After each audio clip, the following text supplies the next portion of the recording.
Marlon Morgan. He is the founder and executive director of Wellness Together School Mental Health. Is that correct? That is correct. Okay, so a lot of times, you know, we see a lot of things in the headlines, right? Mental health and mental wellness have been something that we have not talked about in American society just because it's taboo, or, you know, people feel a certain kind of way about it. But it's becoming really important. And so now this idea of being able to bring this into schools and with administrators and teachers, really important. Yeah, I think it's important to kind of start out with a little bit of background. And what we've seen, and you're right, there is a stigma, and we're trying to reduce that, you know, with every year that goes by. Right. I think what we've seen is, in our young folks over the last 10 years, is sort of a reduction in sleep. So we call the 4 S's, these factors. So sleeplessness, screen time over authentic communication, and those lead to a solitary and a sedentary lifestyle. So it's really not the phones or the video games or the social media that's a problem. It's more the isolation that comes from those, and that's not good for our mental health. Right, right. And then you also talk about how it kind of links into, you know, with the amount of screen time, the bullying, all of those things that get kind of wrapped up into it. Sure, sure.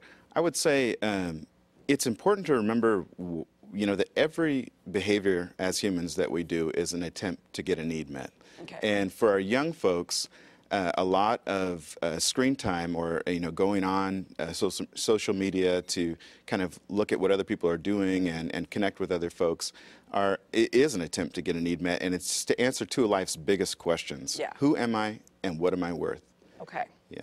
And so these are things that, you know, talking about these things in school, it's because a lot of kids spend a lot more time at school, honestly, than they do at home with their parents and their family. And so that interaction, those observances taken at school is probably a nice place to start. Yeah, I think, you know, we're in schools as therapists, and what we're trying to do when we work with educators and parents alike is to remind them that students are always trying to answer these two questions, and that every interaction with them. So, for example, a parent, when you take 2 or 3 times a week to spend listening to your child, whether they're 5 years old, 10 years old, or 17, you're answering life's biggest questions. You're saying, who am I and what am I worth? You're saying, you're very important to me, and you're worth my time. You're worth my undivided attention. And so you say that trickles down at home. So leaving the phones out of the dinner conversation, all those kinds of things. Absolutely. There's a lot of practical things you can do. I would say one of the most practical is, you know, Apple recently released with their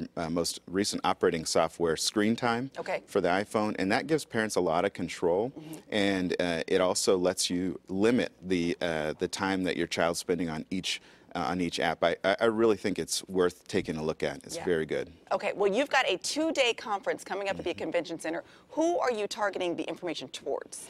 Yeah, the California Student Mental Wellness Conference. It's our 3rd annual conference. We have over 1,000 educators and mental health clinicians coming together to sort of create access and awareness for mental health for students. Okay, all right, so that's going to be taking place at the Sacramento Convention Center. We're going to link all the information to our website, gooddaysacramento.com, under show information and today's date, especially for administrators and teachers and counselors that need to get this information. Thank you so much for coming in. Thank you so much for having me. It's been great.